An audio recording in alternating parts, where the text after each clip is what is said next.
Okay, nongeye kubasuhuza mwebwe mudukurikirana umunsi ku munsi. Nk'uko mubimenyereye ni Dafu David 250 twabamenyereje kubazanira umusitari w'umunsi. Uyu munsi tukaba twabonye twongeye kubagarurira ewana bamwita ariko nta kibazo araza kubibwira. Uyu munsi twaje turi kuvuga ku iyobokamana ndetse hari ibintu mw'iyi minsi abantu barimo baragenda barushaho kugenda bibaza ariko bikabayobera. Niko nagiraga ngo wibwire abantu badukurikiye.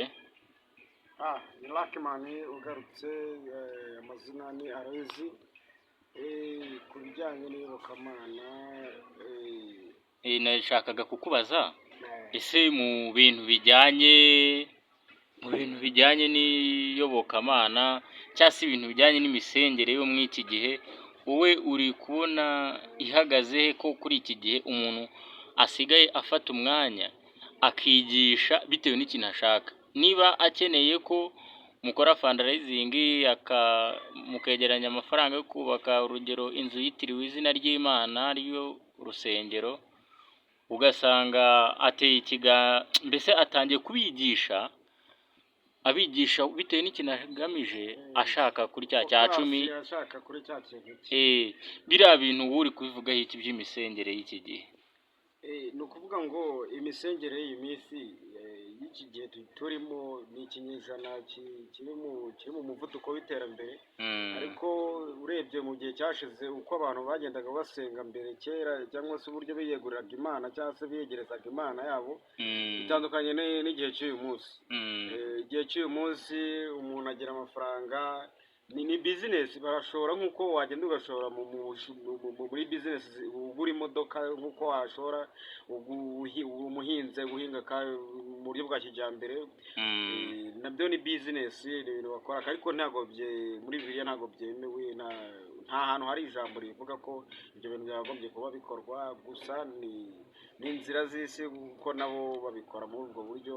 Ugasanga mu buryo babikoramo mbese nta kintu barebeyeho, ariko barimo bari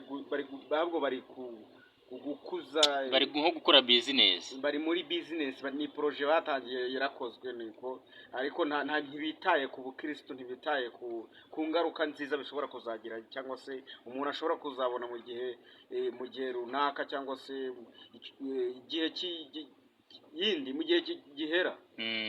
Ariko se ubundi ko bakunze kuvuga ko umuntu agomba gutungwa, umushumba atungwa n'izo aragiye, ni ukuvuga ngo buriya bitwaye iki umuntu aramutse abwiriza abantu bakamwumva, ibyo bintu bikamutunga ko nawe nta mwanya bagira cyane wo kuba yajya mu kazi? Bitwaye iki mbese kuba byamutunga? Nkatwe abakristo ni izihe ngaruka byatugiraho tumuretse uwo muntu nyine bikamutunga kuko nawe ari byo akora?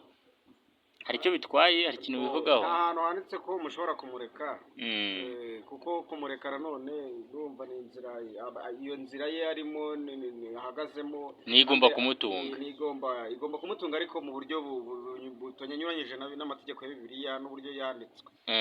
Ni ukuvuga ngo rero kandi nta n'umuntu ugomba kugira ijambo ry'uburiganya cyangwa se ry'ubucakura cyangwa akarimi gasize amavuta kugira ngo agire abo yambura ibintu bye, cyangwa se kugira ngo abone indonke zimutunga cyangwa se zirenze ibikenewe mu buzima.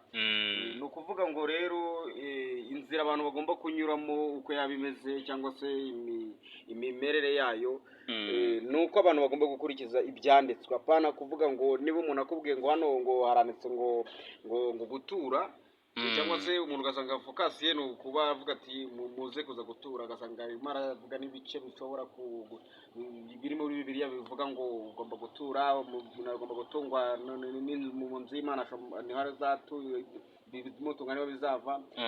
Ariko ntabwo uyu munsi ariko bimeze, nta nubwo ariko bigomba kugenda, ahubwo umuntu yagombye kuba umutima we ari wo ashyize imbere, kandi umutima we ni rwo rusengero rwe. Urusengero ntabwo ari inzu yubatswe n'abana b'abantu. Ibyo bintu rero muri Yesaya nabyo Imana yabyiyamye Abisirayeli kuko babikoraga cyane.